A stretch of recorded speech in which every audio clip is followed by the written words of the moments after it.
Friends, myself Ashish Kumar, and I am here to teach you English section of Bihar Board Examination Class 10th।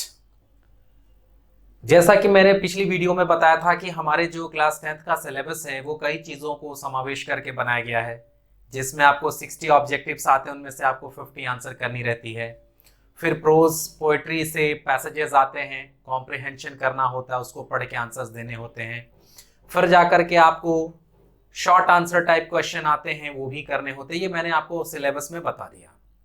तो अब हम लोग जो है एक एक करके चैप्टर वाइज सारे चैप्टर्स को डील करेंगे, और चैप्टर्स को डील करने के बाद उसमें से कुछ क्वेश्चन आंसर्स भी देखेंगे, और फिर लास्ट में हम लोग सारे चैप्टर्स का ऑब्जेक्टिव क्वेश्चंस भी करने की कोशिश करेंगे, ताकि आप मैक्सिमम नंबर्स अपने एग्जामिनेशन में ले आए। मैंने पहले भी कहा था कि अगर आप हमारी इन क्लासेस को ज्वाइन कर रहे हैं, ऑनलाइन वीडियो क्लासेस को ज्वाइन कर रहे हैं, तो मुझे पूरी उम्मीद है कि आप 70% तक आराम से एग्जाम्स में स्कोर कर लेंगे। और अगर थोड़ा सा इस क्लास को करने के साथ साथ उसको याद भी कर रहे हैं और थोड़ा अपने से बुक वगैरह भी पढ़ रहे हैं, थोड़ी सी तैयारी अपनी तरफ से भी कर लेंगे, तो मुझे उम्मीद है कि 90% प्लस मार्क्स लाने में आपको कोई असुविधा नहीं होगी। सिर्फ इस वीडियो को देखेंगे तो इतनी बात दिमाग में जरूर रहेगी कि आप 70 या 70+ मार्क्स ले आएंगे, और वीडियो के देखने के साथ साथ इसमें बताई गई चीजों को आप अध्ययन भी करेंगे, सीखेंगे, पढ़ेंगे, थोड़ा सा बुक वगैरह का भी हेल्प लेंगे, तो 90% प्लस नंबर्स आपके आने लिए बड़ा ही आसान हो जाएगा। तो चलिए आज बात करते हैं एक बहुत ही मजेदार स्टोरी जनवरी नाइट्स के बारे में। जनवरी नाइट या जनवरी नाइट्स, जिसे लिखा है प्रेमचंद जी ने, जिन्हें हम मुंशी प्रेमचंद कह करके भी बुलाते हैं। ठीक है, मुंशी प्रेमचंद या प्रेमचंद इन्हें हम कहते हैं। और इनकी ये जो जनवरी नाइट किताब है या फिर ये जो कहानी है, ये हिंदी में भी छपी हुई है, और हिंदी में जो ये कहानी छपी है उसे हम लोग कहते हैं पूस की रात। मैं अभी पूरी आपको स्टोरी डिटेल में बताऊंगा, समझाऊंगा, समराइज्ड करके पूरी कहानी को समझाऊंगा। फिर जैसा मैंने बोला कि हम क्वेश्चन आंसर्स भी करेंगे। देखिए, इस स्टोरी में पहले मेन कैरेक्टर्स के बारे में जान लें कि इस स्टोरी में मेन कैरेक्टर्स कौन कौन से, मुख्य पात्र कौन कौन से हैं। देखिए, मेन कैरेक्टर जो है इसमें वो है हल्कू, जिसे आप प्रोटैगनिस्ट भी कह सकते हैं। प्रोटैगनिस्ट का मतलब होता है नायक। जब कोई कहानीकार कोई कहानी लिखता है तो उसमें कोई ना कोई नायक होता है जिसके ऊपर कहानी आधारित होती है, उसे ही हम कहते हैं प्रोटैगनिस्ट। तो इस कहानी का जो प्रोटैगनिस्ट है वो है हल्कू, यानी मुख्य पात्र। आप अपनी भाषा में समझें, इस कहानी का मुख्य पात्र है हल्कू, जिसके माध्यम से प्रेमचंद जी ने या लेखक ने अपनी बात को रखा है कि जनवरी की रात में, यानी पूस की रात में जो सर्दी होती है, जाड़े होती है, उस समय किस तरह से एक आम मध्यम वर्गीय परिवार या गरीब परिवार किस किस्म से उस सर्दी को सहता है, बर्दाश्त करता है, और उसके सामने क्या परेशानियां विपदाएं आती हैं, यही इस कहानी के माध्यम से और हल्कू के कैरेक्टर के माध्यम से बताने की कोशिश की गई है। कुछ और भी कैरेक्टर्स हैं, जैसे कि मुन्नी, वो हल्कू की वाइफ है, हल्कू की पत्नी है। जबरा बड़ा ही मुख्य कैरेक्टर ये भी है, ये हमारा डॉग है, हल्कू का कुत्ता है, और ये मुन्नी जो है ये हल्कू की वाइफ है। जबरा भी बड़ा इंपॉर्टेंट कैरेक्टर है इस कहानी का। उस कुत्ते को लेकर के भी कई तरह के क्वेश्चंस आते हैं, इसलिए जबरा को भी नहीं छोड़ सकते, वो भी हमारा मुख्य कैरेक्टर है। और हमारा लैंडलॉर्ड भी है, एक भूस्वामी कह सकते हैं, जमीन का मालिक, जिसका हल्कू कर्जदार होता है, यह भी एक मुख्य पात्र में है। इसके अलावा छोटे मोटे और भी कैरेक्टर्स हैं, उन्हें नहीं लेना है हमें, ये मेन कैरेक्टर्स है। छोटे मोटे कैरेक्टर्स जैसे नीलगाय भी कैरेक्टर हो सकती है, लेकिन उन्हें नहीं लेना है। तो ये हमारे मुख्य पात्र हो गए। इनमें से सबसे ज्यादा जो क्वेश्चन है इनसे लेकर कुछ क्वेश्चन इनसे, और कुछ क्वेश्चन कभी कभी जबरा से भी रिलेटेड आ जाता है। तो इन सारी ही चीजों पर आधारित बातों को हम लोग अभी सीखने जा रहे हैं, कहानी को डिटेल में समझने जा रहे हैं। एक बात याद रखिए, अगर आपको स्टोरी समझ में आ गई, अगर स्टोरी दिमाग में क्लियर है, तो कई बारी क्वेश्चंस जो हैं वो आप देख करके ही उसको आंसर समझ जाते हैं। ऑब्जेक्टिव्स का भी क्लिक हो जाता है आपसे आंसर, और कई बारी आप लिख भी लेते हैं, और थोड़ा बहुत भी मिलता जुलता अगर आप आंसर लिखेंगे तो आपको नंबर्स मिलने की पूरी संभावना होती है। इसीलिए आपको डिटेल में स्टोरी को समझना बहुत जरूरत है। लेकिन हम लोग सबसे पहले बात इनके बारे में करेंगे, मुंशी प्रेमचंद जी के बारे में बात करेंगे, क्योंकि ये हमारी कहानी को लिखने वाले हैं, लेखक हैं, और इनसे भी एग्जाम में एक आध दो क्वेश्चंस आते हैं। ठीक है, तो पहले बात करते हैं प्रेमचंद जी के बारे में। इनका जो ओरिजिनल नेम है वो है धनपत राय। ये इनका ओरिजिनल नेम है, धनपत राय। तो अब आप पूछेंगे ये धनपत राय से प्रेमचंद क्यों हो गए? तो धनपत राय से प्रेमचंद होने के लिए जो आपके बुक में आप देखेंगे कि इनके बारे में लिखा हुआ है, मैं उसी बात को अगर आपको पढ़ करके सुनाऊं या बताऊं तो उसमें लिखा हुआ है कि Dhanpat Rai born in Varanasi on July 31, 1880, 31 जुलाई 1880 को उनका जन्म हुआ था। Was a prolific writer of both Hindi and Urdu. उन्हें बहुआयामी, प्रोलिफिक का मतलब क्या होता है? बहुआयामी। प्रोलिफिक का मतलब होता है बहुआयामी, यानी बहु प्रतिभा के धनी, कई तरह के प्रतिभा से संपन्न। क्योंकि वो हिंदी में भी लिखते थे, उर्दू में भी लिखते थे और बहुत कुछ लिखते थे, इसीलिए उन्हें बहुआयामी प्रतिभा, बहु प्रतिभा का धनी मानते थे, इसीलिए प्रोलिफिक राइटर उन्हें कहा है। प्रोलिफिक का मतलब बहुआयामी प्रतिभा के धनी लेखक थे।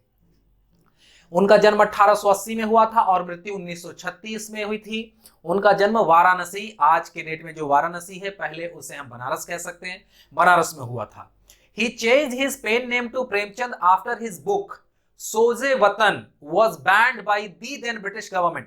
आपको पता ही होगा कि 1800 के आसपास में जो है हमारा ब्रिटिश हुकूमत राज करता था, तो उस समय जब इन्होंने एक बुक लिखी थी सोजे वतन, तो उन पर उस समय इन्होंने अपना नाम धनपत राय से ही लिखा था, लेकिन सोजे वतन जो है वो क्रांतिकारियों से रिलेटेड किताब थी, या यूं कहे कि आजादी के लिए संघर्ष करने के लिए उन्होंने वो किताब लिखी थी। इस वजह से अंग्रेजों ने उसको बैन कर दिया था, रोक लगा दिया था, तो उनको अपना नाम बदल के लिखना पड़ा, क्योंकि अगर उसके बाद वो लिखते तो फिर गिरफ्तार कर लिए जाते, इसलिए उन्होंने अपना नाम बदल लिया।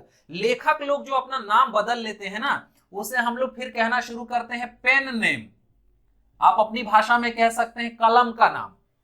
कई लोग होते हैं जो अपना ओरिजिनल नाम से लेखक नहीं लिखते हैं, वो अपना कोई पेन नेम बना लेते हैं। आपने देखा होगा हीरो हीरोइंस भी जो होते हैं उनका स्क्रीन नेम या कैरेक्टर नेम होता है। जैसे एग्जांपल में दूंगा अक्षय कुमार, तो अक्षय कुमार को आप सभी शायद जानते होंगे, लेकिन अक्षय कुमार का नाम ओरिजिनल में अक्षय कुमार नहीं है, उनका नाम है राजीव भाटिया।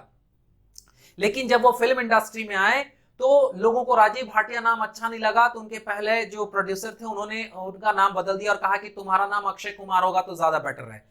बहुत ही बड़े कलाकार रहे हैं दिलीप कुमार साहब। दिलीप कुमार पुराने जमाने के बहुत बड़े कलाकार रहे हैं, लेकिन उनका असली नाम यूसुफ खान है, वो दिलीप कुमार नहीं है। अब पता है यूसुफ खान वो तो मुस्लिम हो गए, लेकिन उनका नाम दिलीप कुमार रखा गया। तो ऐसे बहुत सारे फिल्मों में कलाकार हैं जिनका ओरिजिनल नेम नहीं यूज किया जाता है, स्क्रीन नेम होता है। उसी तरह कई ऐसे लेखक हैं जो अपना ओरिजिनल नाम नहीं लिखते हैं, वो अपना पेन नेम बना लेते हैं, एक कलम का नाम बनाते हैं। एक ऐसी शख्सियत जो ओरिजिनल में है नहीं लेकिन वो नाम लिखते हैं, वो कहानी लिखती है, उसे कहते हैं पेन नेम। तो प्रेमचंद उनका पेन नेम है। ध्यान रखेंगे क्वेश्चन आ सकता है कि what is the original name of Premchand. Premchand का ओरिजिनल नाम क्या है? तो आपको आंसर करना है धनपत राय। ऑप्शन होगा, 3-4 ऑप्शंस भी आ सकते हैं। अगर ये ऑब्जेक्टिव क्वेश्चन में आया तो 4 ऑप्शन आएंगे, उसमें आपको ऑप्शन में मारना है धनपत राय। ये क्वेश्चन आ सकता है।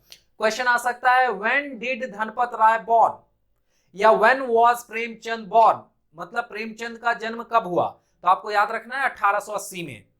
वेयर वॉज प्रेमचंद बॉर्न, ये क्वेश्चन अगर आया तो आपको आंसर करना है वाराणसी, उत्तर प्रदेश। वो आंसर में ऑप्शंस में दिए रहेंगे, अगर आपको याद रखेंगे 3-4 चीजें तो आप आंसर कर लेंगे। तो उन्होंने प्रेमचंद अपना नाम इसलिए रखा कि अंग्रेजों ने उन पर बैन लगा दिया था, ठीक है। उसके बाद आपकी बुक में लिखा हुआ कि he wrote about the realities of life and the various problems faced by the common man in turbulent society.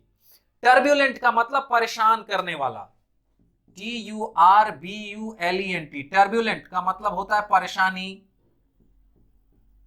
परेशान, उठापटक, इसको हम लोग टर्बुलेंट कहते हैं। और सोसाइटी का मतलब समाज, मतलब समाज में जो परेशानियां होती हैं, समाज में जो उठापटक है, इससे रिलेटेड बातों को लिखने वाले लेखक के रूप में हम प्रेमचंद जी को जानते हैं। उन्होंने बहुत सारी किताबें लिखी हैं। He focused chiefly on rural India and the exploitation faced by common villages.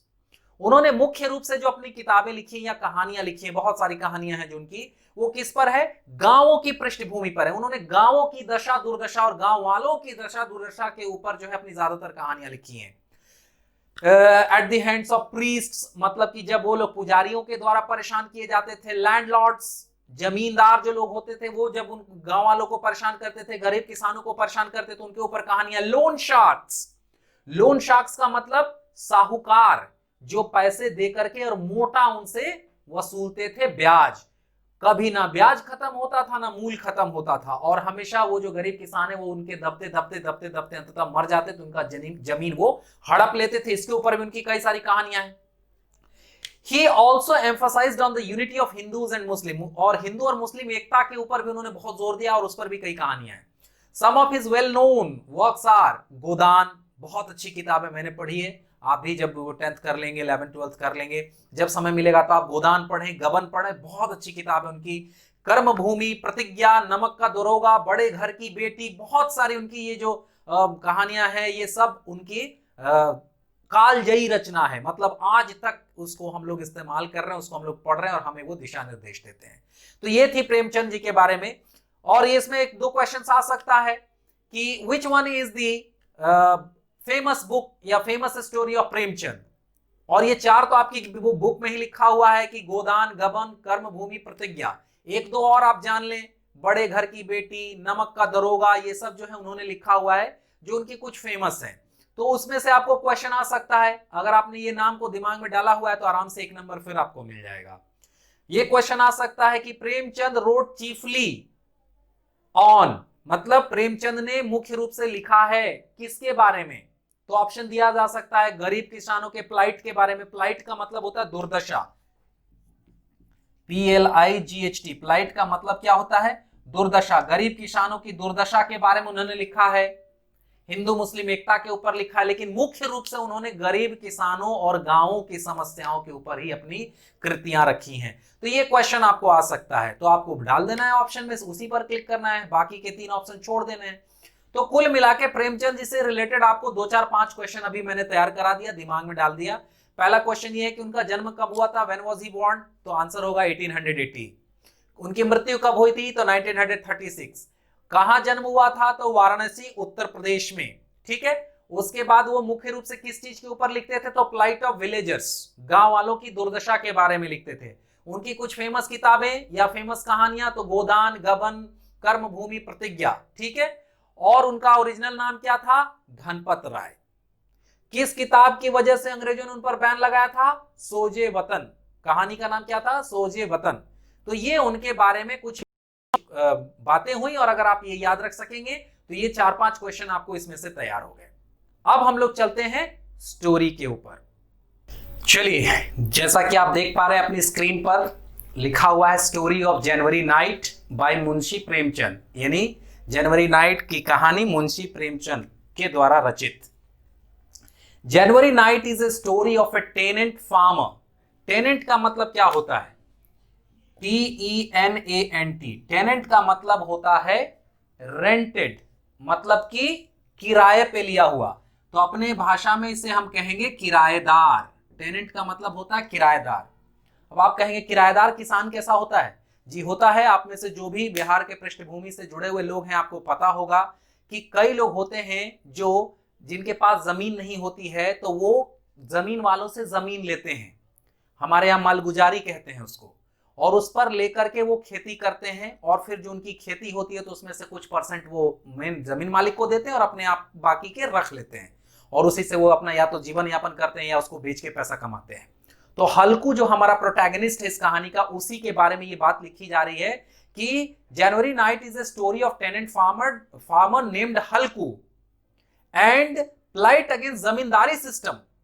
ये जो कहानी है ये जमींदारी प्रथा के खिलाफ, प्लाइट का मतलब अभी थोड़ी देर पहले मैंने बताया था, मैं फिर लिख देता हूं, दुर्दशा। जमींदारी प्रथा की जो दुर्दशा है उसके खिलाफ लिखी हुई ये कहानी है प्रेमचंद के द्वारा। Prevalent in colonial India. Colonial का मतलब हो गया औपनिवेशिक। कॉलोनियल का मतलब हो गया औपनिवेशिक। औपनिवेशिक का मतलब आपको पता होना चाहिए कि अंग्रेज जो लोग थे वो इंडिया आए या पूरी दुनिया में गए व्यापार करने की नियत से, और जाकर के वहां कब्जा करना शुरू किया और उसको अपना एक उपनिवेश बनाना शुरू किया। तो उसी को कॉलोनियल इंडिया कह सकते हैं आप, या कॉलोनियल ये कॉलोनियल वो, जो भी जहां भी वो गए उपनिवेशवाद का जन्म दिया उन लोगों ने और अपना राज्य विस्तार किया। तो अंग्रेजों द्वारा शासित भारत के समय एक किराएदार, जमीन का किराएदार किसान हल्कू की दुर्दशा के बारे में लिखी हुई कहानी है हमारी January night. The setting are that of any small village of North India in and around UP of that time. ये जो कहानी का जो रचना की गई है, इसका पटकथा कहां से रिलेटेड है? तो उस समय के यूपी या नॉर्थ इंडिया जो भी है, उत्तर भारत में जो स्थिति है, उसी के आसपास की बुनी हुई ये कहानी है और हल्कू उसका मुख्य पात्र है। हल्कूस, जैसा आप स्क्रीन पर देख रहे हैं, दूसरा पैरा मैं ले आऊं। Halku's field are the centre line of this plot, being both his only source of income as well as cause of all his problems. Halku के जो प्लॉट हैं, प्लॉट का मतलब क्या हो गया? जमीन। प्लॉट का मतलब यहां आप समझे जमीन। हल्कू की जो जमीन है वही इस कहानी के मुख्य भूमिका में है, यानी इस कहानी का जो रचना किया गया वो हल्कू के जमीन के आसपास की गई है। जमीन क्या भूमिका निभा रही है? उसके सोर्स ऑफ इनकम का भी, मतलब उसके कमाई का जरिया भी वही जमीन है, and as well as the cause of all his problems, और उसके सारे समस्याओं का जड़ भी वो जमीन है, क्योंकि जमीन पर वो खेती कर रहा है तो उसको समस्या हो रही है, उसको लोन लेना पड़ रहा है, उसको परेशानी हो रही है। तो ये हल्कू के जमीन के ही बारे में सारी कहानी है। Basically he had to choose between a blanket which he got along with it, insult by the landlord for not paying the lagan or tax, or cold and chilly January nights in the field to guard its upcoming upholding his honor and pride। मतलब कि या तो उसको दो चीजों में से एक चीज चुननी है इस कहानी में, या तो उसको सर्दी आने वाली सर्दी, चिलचिलाती ठंड का सामना करने के लिए ब्लैंकेट लेना है। ब्लैंकेट का मतलब होता है कंबल। या तो उसे कंबल खरीदना है सर्दी से अपना बचाव करने के लिए, लेकिन कंबल खरीदने के लिए उसे क्या करना पड़ेगा? तो उस लैंडलॉर्ड से जो उसने पैसे लिए हैं उस पैसे को उसे नहीं चुकाना पड़ेगा। उसने जो थोड़े पैसे बचा कर रखे हैं वो कंबल खरीदने के लिए रखा है, लेकिन अब उसे गाली और ताना सुनना पड़ेगा, तब जाकर के वो पैसे बचाएगा तो कंबल खरीद पाएगा। या तो उसे ये काम करना है, या उसे अपना डिग्निटी, मतलब कि ऑनर एंड प्राइड, मतलब क्या होता है? सम्मान। ऑनर और प्राइड का मतलब मान सम्मान होता है। ऑनर एंड प्राइड का मतलब हुआ मान सम्मान। अपना मान सम्मान या तो बचाने के लिए उसे लैंडलॉर्ड को, यानी जमींदार को पैसे देने होंगे, लगान देना होगा और ठंड बर्दाश्त करनी होगी। यानी इसे, हमारे इस नायक को दो चीजों में से एक काम चुनना है, एक चीज चुननी है। या तो उसे सर्दी से बचाव करने के लिए अपना, जो जनवरी में पूस की रात में जो ठंड पड़ेगी उसे खेतों की निगहबानी करनी होगी, तो उसके लिए या तो उसे कंबल खरीदना होगा, या उसी पैसे को उसे टैक्स भर करके, लगान भर करके अपनी इज्जत बचानी होगी। ये दो में से एक काम करना है, यही इस कहानी में हो रहा है। तो ही always had an option of चकिंग the job of farming and being a paid labour. उसके पास हमेशा एक ऑप्शन रहा है, एक व्यवस्था रही है कि या तो वो जो इस तरह का काम कर रहा है वो छोड़ दे और एक पेड लेबर बन जाए। पेड लेबर का मतलब क्या होता है? वो मजदूर जो मजदूरी करता है और बदले में उसको पैसा मिलते हैं। लेकिन यहां क्या कर रहा है? उसने मालगुजारी पर वो जमीन ले ली है और वो खुद खेती कर रहा है, तो उसके पास एक ऑप्शन रहता है, हमेशा एक चॉइस रहती है कि या तो वो ये काम छोड़ दे जो अभी कर रहा है और इसको छोड़ करके वो पेड लेबर बन जाए, and चकिंग the job of farming and being paid labour, but an Indian with any pride wouldn't do so in those times. लेकिन उस समय के जमाने में पेड लेबर बनना जो है लोगों को खराब लगता था। वो प्राइड की बात होती थी, गर्व की बात होती थी कि अपना जमीन लेके अपनी खेती करेंगे। तो उसके पास ऑप्शन है कि वो पेड लेबर बन जाए या फिर वो अपना जमीन मालगुजारी पर लेकर के वो काम करे। He upheld the same honor and pride by chucking the insult and choosing cold chilly nights in his field। लेकिन वो क्या करता है? वो पेड लेबर बनता है? नहीं, पेड लेबर वो नहीं बनता है। वो अपने चुनौती को स्वीकार करता है और उस पेड लेबर बनने की बजाय वो उस कोल्ड और चिली वेदर, चिली का मतलब क्या होता है? बहुत ज्यादा ठंडा, सर्द,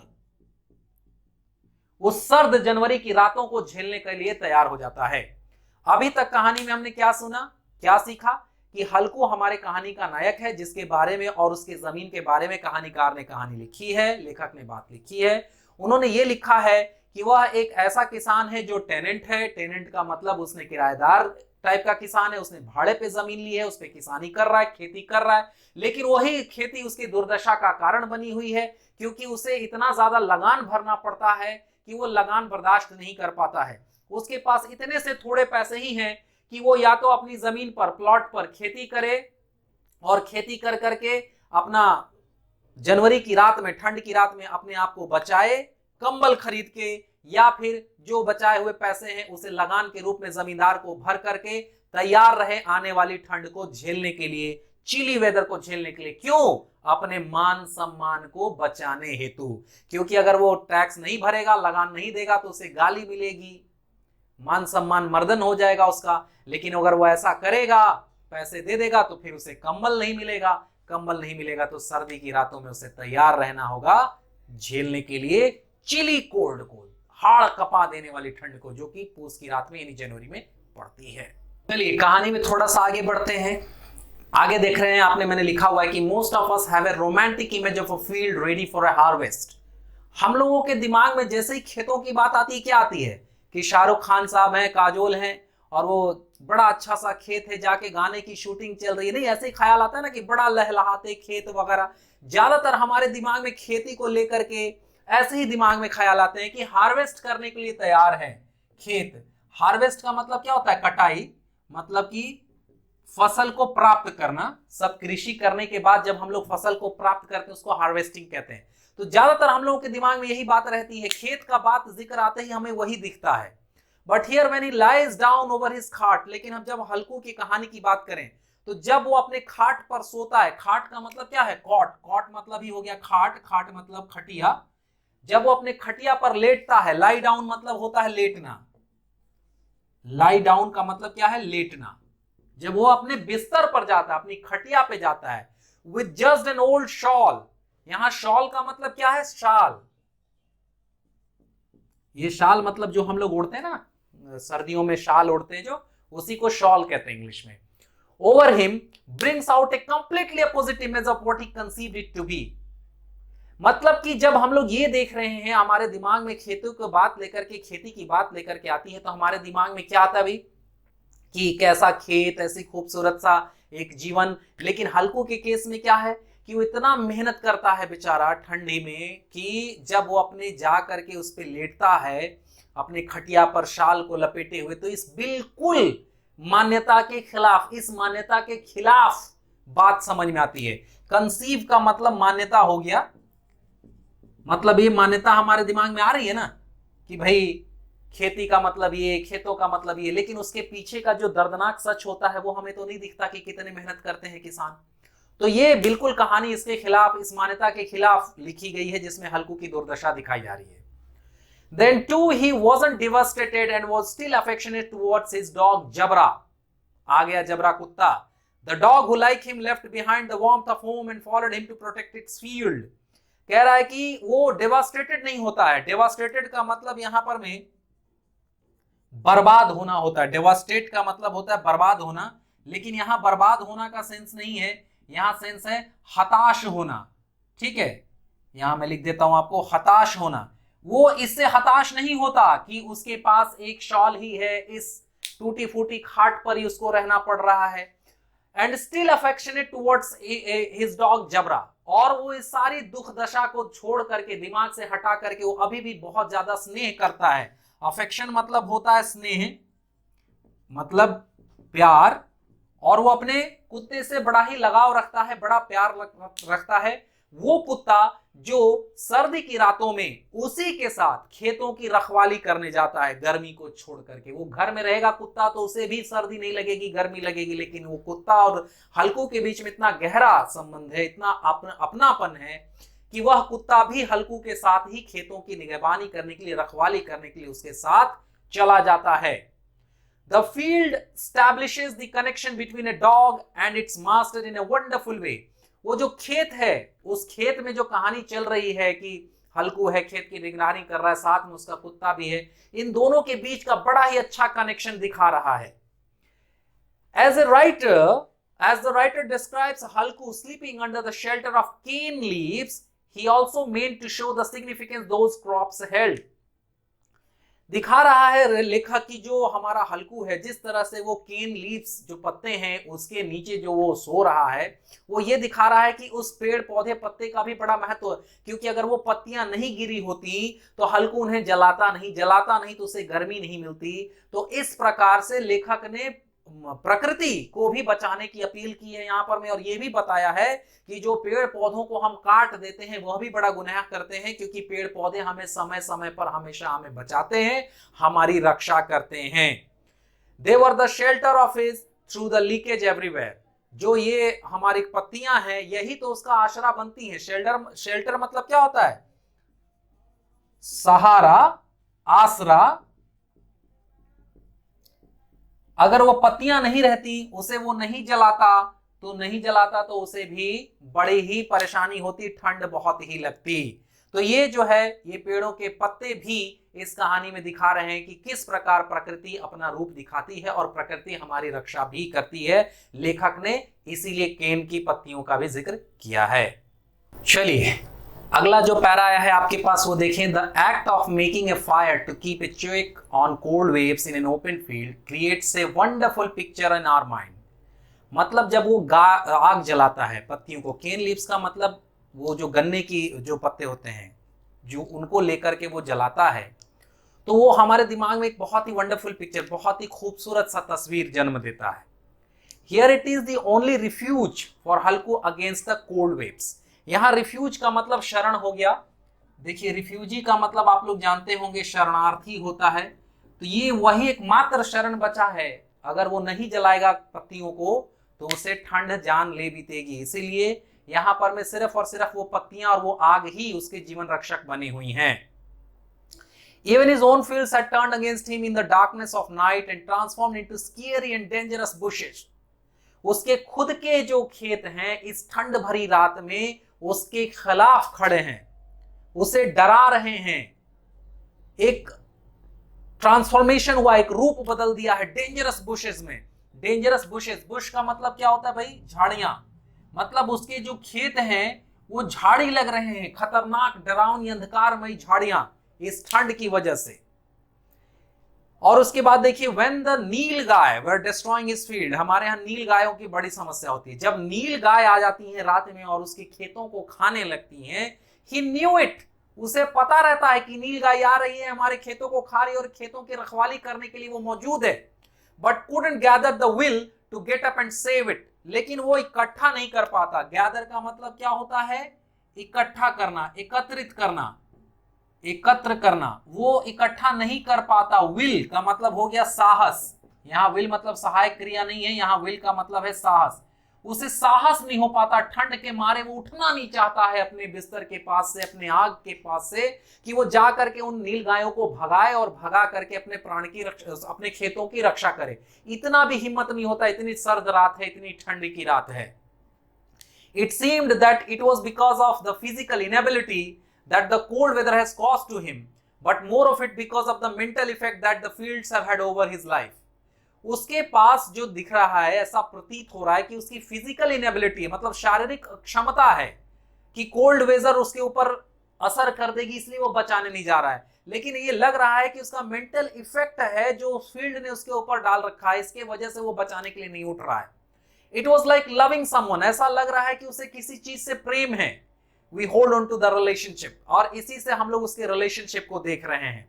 अभी तक की कहानी को मैं फिर से समराइज करके आपको बता दूं कि ये कहानी हल्कू नामक उस गरीब किसान के ऊपर है जो किराएदार बन करके, मतलब कि बटाई पर में खेत लेता है और उसकी खेती करता है। वो इतना गरीब है कि उसके पास पैसे ही नहीं बचते हैं खेती करने के बाद। उसे आने वाली सर्दी की रातों की, जनवरी की रातों की तैयारी करनी है, और उस तैयारी में उसे क्या तैयारी करना है? तो अपने खेतों की रखवाली करनी होगी रात में, और रखवाली करने के लिए उसे एक अच्छा कंबल चाहिए ताकि वो सर्दी को बर्दाश्त कर सके। लेकिन उसके पास इतने थोड़े से पैसे हैं कि या तो वह कंबल खरीद के अपना रक्षा करे वो, या फिर उस पैसे को लगान दे करके अपनी इज्जत बचाए। क्योंकि अगर वो लगान नहीं देगा तो आकर के मकान मालिक, जमीन मालिक, जमींदार उसके ऊपर गालियां देंगे, उसे मारेंगे, पीटेंगे। और अगर वो उनको दे करके अपनी इज्जत, मान मर्यादा, प्रतिष्ठा बचाएगा तो उसे सर्दी की रातों का सामना करने के लिए तैयार रहना होगा। हल्कू क्या करता है? वो मुन्नी से, यानी अपनी वाइफ से पैसे ले लेता है, जबकि उसकी मुन्नी उसे बार बार, उसकी वाइफ उसे बार बार ताना मारती है कि ये गलत कर रहे हैं आप, आपके पास ऑप्शन है, आप क्यों मालगुजारी पर खेत लेते हैं, आप पेड लेबरर क्यों नहीं बन जाते हैं? मतलब कि आप मजदूरी करिए और बदले में तनख्वाह लीजिए, बदले में पैसे लीजिए, इस झंझट से मुक्ति पाइए। तो कहता है अच्छा अगली बार से सोचेंगे, और ये कहते हुए वो पैसे लेकर के उस जमींदार को दे देता है और तैयार हो जाता है आने वाली सर्दी की रातों को झेलने के लिए। कहानी आगे बढ़ती है, सर्दी की रातें आती हैं और सर्दी की रातों में वो खेतों की रखवाली करने जाता है, लेकिन रात इतनी सर्द है कि हाड़ कपा देने वाली सर्दी पड़ रही है और उसके लिए सर्दी का रात सहना, बर्दाश्त करना, उस रात को काटना मुश्किल हो जा रहा है। इस अवस्था में उसके साथ उसका प्यारा कुत्ता जबरा भी साथ है, जो अपने घर की गर्मी को छोड़ करके और उसके साथ स्नेहिल रूप से जुड़े होने के कारण उसके साथ खेतों की रखवाली करने आता है। और इसी बीच वो लोग किसी तरह सर्दी की रात काट रहे हैं, गन्ने के पत्ते जला रहे हैं और किसी तरह उस आग के सामने बैठ करके सोने की कोशिश कर रहे हैं ताकि ये सर्द रात किसी तरह कटे और नया सवेरा उनके जीवन में आए। इस बीच कहानी में नील गायें आ जाती हैं और आकर के वो खेत उसका खाने लगती हैं। वो केवल आवाज दे करके भगाने की कोशिश करता है, लेकिन इतना सर्दी है कि वो अपने बिस्तर से उठ करके खेतों को बचाने नहीं जा पाता है, जबकि उसका कुत्ता कोशिश करता है भौंक भौंक करके, लेकिन नील गाय आकर के उसके खेतों को खा जाती हैं। अभी तक के स्टोरी का समरी जो मैंने आपको बताया ये यही है। देखिए मैंने जो आगे लिखा है कि we hold the relationship as long as possible, हम लोग किसी भी तरह का कोई रिलेशनशिप जब तक संभव हो तभी तक बर्दाश्त करते हैं, even though if you know it's devastating our life, ये जानते हुए भी कि कई बार वो रिलेशनशिप हमारे जीवन को बर्बाद कर रहा है, फिर भी हम लोग उसको जब तक हो सके ढोते हैं। But the moment we decide to quit, लेकिन जब हम लोग क्विट करना चाहते हैं, क्विट करना का मतलब हो गया छोड़ देना, त्यागना, जब ये हम करने की सोच लेते हैं तो we don't bother about it anymore or how bad the relationship becomes, तो फिर हम ये नहीं सोचते, bother का मतलब होता है चिंता करना, सोचना, फिर हम ये नहीं सोचते कि अब आगे क्या होगा, कितना हद तक हमारा रिलेशनशिप खराब होगा। We just let it happen and take its course, हम लोग वैसा होने देते हैं और उसके परिणाम को झेलने के लिए तैयार रखते हैं। And if we are enthusiastic enough towards life, अगर हम जीवन के प्रति बहुत ज्यादा उत्साहवर्धक होते हैं, we take it as a new beginning and tackle the future with learnings from past, तो हम लोग तैयार रहते हैं कि एक नई शुरुआत थी और भविष्य में ऐसी कोई समस्याएं आएंगी तो उसका हम सामना करेंगे, क्योंकि हमने पास्ट से यानी भूतकाल से सीखा है। तो यहाँ जो मैंने एक दो वर्ड्स आपके लिए लिए हैं, देख रहे हैं आप, एक वर्ड लिया है मैंने एंथुजियास्टिक, इसका मतलब हो गया उत्साहित, या उत्साह भी लिख सकते हैं, उत्साहित भी लिख सकते हैं। उसके बाद एक मैंने वर्ड यूज किया टैकल, टैकल का मतलब होता है सामना करना, मतलब खेतों से उसका लगाव था, हल्कू का अपने खेतों के प्रति लगाव था, क्योंकि वही उसके खेत जो थे उसकी जीविका का एकमात्र साधन थे। लेकिन देखिए क्या समस्या हो गई उसके साथ, जब नील गाय चरने आई तो उसके पास इतना परेशानी था, इतनी सर्द रातें थी कि उसने ये तय कर लिया कि खेत जाएं तो जाएं, लेकिन अपना जान मैं नहीं दूंगा, मैं आने वाले भविष्य में परेशानी झेल लूंगा, तैयार हूं मैं परेशानी को झेलने के लिए, लेकिन मैं कभी भी मैं उठ करके नहीं जाऊंगा, क्योंकि उठ के जाने का मतलब है कि अपना जान देना। तो ये यहां पर मैं रिलेशनशिप को मैंने लिया है। देखिए मैंने लिखा है ना कि दैट्स व्हाट हल्कू डिड, हल्कू ने भी यही किया। एंड एज वी से इन इंडिया, जो होता है सब अच्छे के लिए ही होता है, हम लोग कहते हैं ना।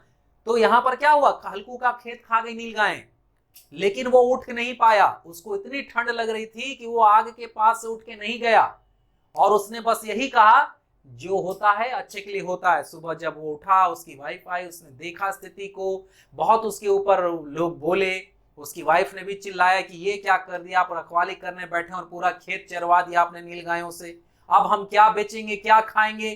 तो उसने कहा जो होता है अच्छे के लिए होता है। तो अभी तक हम लोगों ने जो पूरी कहानी पढ़ी उसका समरी यही था कि गरीब किसान दुर्दशा के शिकार होते हैं, और हल्कू भी हमारा पात्र ऐसे ही दुर्दशा का शिकार है। उसे सर्दी की रातें काटनी है, अपने खेतों की रक्षा करनी है, लेकिन उसके पास सर्दी को काटने के लिए कोई व्यवस्था नहीं है। उसे एक कंबल खरीदना है, उसने थोड़े पैसे बचा कर रखे हैं, उसकी वाइफ मुन्नी ने थोड़े पैसे बचा कर रखे हैं, लेकिन उस पैसे को भी उसे अपने जमीन के मालिक को लगान स्वरूप देना पड़ता है, और आने वाली सर्दी की रातों में उसे खेतों की निगरानी के लिए मजबूर होना पड़ता है, उस कपकपाती सर्दी में, बिना कंबल के, बिना किसी व्यवस्था के। उसके साथ उसका प्यारा कुत्ता जबरा हालांकि साथ देने जाता है, लेकिन दोनों के लिए सर्दी की रात काटनी बड़ी मुश्किल होती है। किसी तरह वो गन्ने के पत्तों को जुगाड़ करके, जला करके रात काटने की कोशिश करते हैं, सोने की कोशिश करते हैं, लेकिन इस बीच उस पर एक और आपदा आती है कि उसके खेतों में नील गाय घुस जाती है और वो नीलगाय उसके खेतों को चर रही होती है, लेकिन उस सर्दी का प्रभाव इतना रहता है उसके ऊपर कि वो उठ करके उन गायों को भगा तक नहीं पाता है, और अंततः सुबह उसे अपने खेत चरे हुए और बर्बाद हुए नजर आते हैं। उसकी वाइफ आकर के उस पर बहुत बिगड़ती है कि ये आपने क्या कर दिया, अब हमारा क्या होगा। लेकिन उसके पास दूसरा एक ऑप्शन मौजूद है कि अब वो ये काम छोड़ेगा और जाकर के पेड लेबरर यानी भुगतान करा जाने वाला मजदूर बनेगा। अब जाकर के वो दूसरे के खेतों में केवल मजदूरी किया करेगा, बटाईदारी पर खेत नहीं लेगा, और उसके बदले में उसे पैसे मिलेंगे और शायद इस दुर्दशा से वह बाहर निकल आएगा। क्योंकि भारत में ऐसा कहा जाता है, उसके खेत चरने के बाद जो उसकी वाइफ उसको आकर के बुरा भला कहती है, तो वो यही कहता है कि जो होता है अच्छे के लिए होता है। यानी अब उसके पास खोने के लिए कुछ बचा नहीं है, उसका डर खत्म हो गया है, गर्व मान सम्मान उसका मर्दित हो गया है, अब उसके पास कुछ नहीं बचा है। तो अब वो अपने आप को मानसिक रूप से तैयार कर लेता है कि अब वो जा करके दूसरे की खेतों में मजदूरी करेगा, कम से कम इसके बदले में उसे पैसे तो मिलेंगे, ढंग का खाना और कंबल वगैरह ये सब तो उसे नसीब हो पाएगा। तो इसी दुर्दशा के ऊपर मुंशी प्रेमचंद जी ने ये बहुत ही बढ़िया कहानी लिखी है, जनवरी नाइट्स यानी पूस की रात। अब हम लोग इसके कुछ क्वेश्चन आंसर्स भी देखें कि अगर इस पर कुछ क्वेश्चन आंसर्स बनेंगे इस कहानी के ऊपर, तो क्या कुछ क्वेश्चन आंसर्स बन सकते हैं, उनके बारे में भी हम लोग डिस्कस कर लेते हैं।